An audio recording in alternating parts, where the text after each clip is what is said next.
Hello, everyone. Welcome to another episode of Live from the Temporal Lobe. Today, we're going to be starting a new series today, which I haven't titled yet. Who knows what I'll title it? I'm open to suggestions.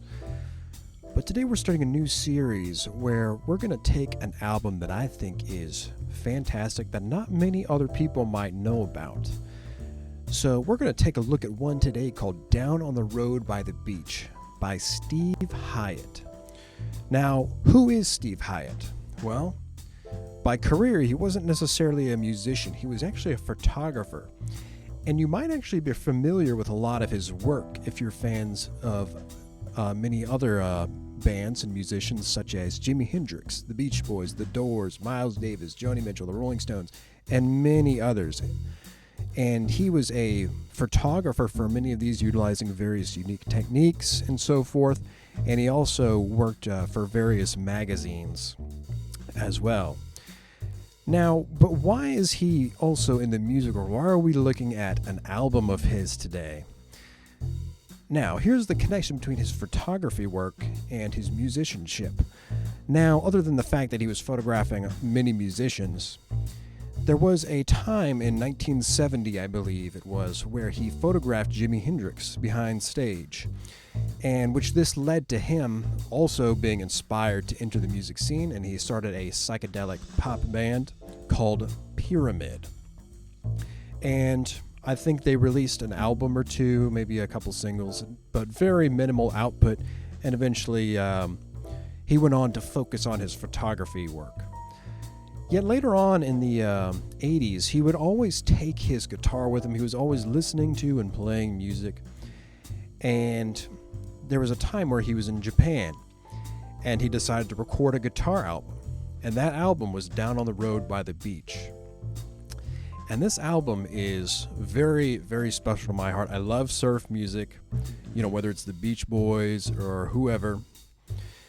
This album is very distinct from those other, whether it's the Shadows, the Ventures, any of the other early surf guitar acts.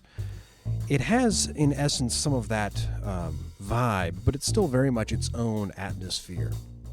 Of course, being in the 80s, it also has much of that production, yet it has a little something extra where it's much more ambient, much more dreamy, much more atmospheric, that a lot of those albums and recordings didn't really have quite as much as atmospheric as they may have been. And it's also a very guitar-centric album, and all the guitar tones and everything is drenched in reverb and chorus and effects, and it sounds great. It doesn't sound overproduced, and it still retains that distinct surf atmosphere of being, down on the road by the beach. And it has a very interesting set of songs in here, a couple covers. There's a very unique Roll Over Beethoven cover, which is probably not one of the strongest songs on the album, yet it's still very interesting, and where it takes ordinarily a very upbeat and quick rock song and turns it into a much more somewhat melancholy feel of a surf song. But all the songs are great. The very opening song is probably the best example of the sound of this album. I'll provide a link in the video to this, where you can find this album. It's not on Spotify or Apple Music as far as I know, so you're going to have to find it on YouTube. Since it was recorded in Japan, a lot of the Japanese production labels, they're not as interested in putting their music out here in the States, or many other places for that matter. But you can find this on YouTube. So I recommend, and I think there's also places you can buy physical copies of this. I might try to get a physical copy one day. But anyway, let's take a look at some of the songs here.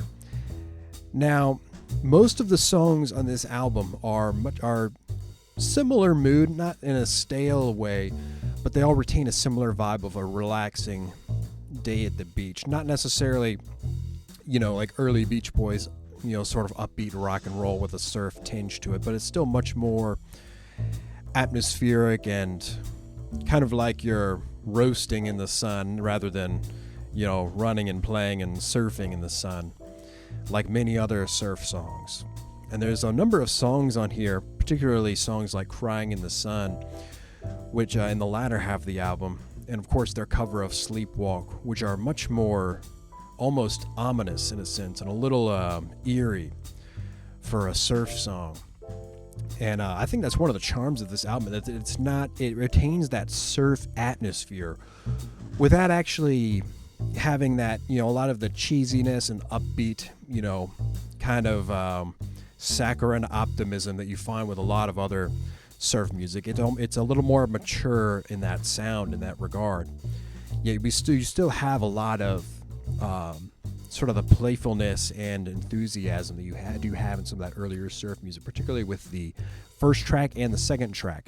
Now, another important thing to note is most of this album is instrumental. It is a guitar album, but there are several songs that do have vocals on them, namely the second track, Never Find a Girl, track 4, obviously their cover of Roll Over Beethoven, and a couple others that might have some chorusy, choir sort of sounds, oohs and ahs and so forth, but it's primarily an instrumental album. And I think that really works to its favor in that it still has you can still have it like, what am I trying to say? It still retains a lot of the melodic feel of an album with vocals on it, yet it allows you, since it's instrumental, allows you to sort of take it in a lot more easy and not have to think as hard, whether it's on the lyrics or any sort of vocal delivery. I think it really works highly in its favor that it's primarily instrumental, with a few of the instrumental tracks being some of the standouts.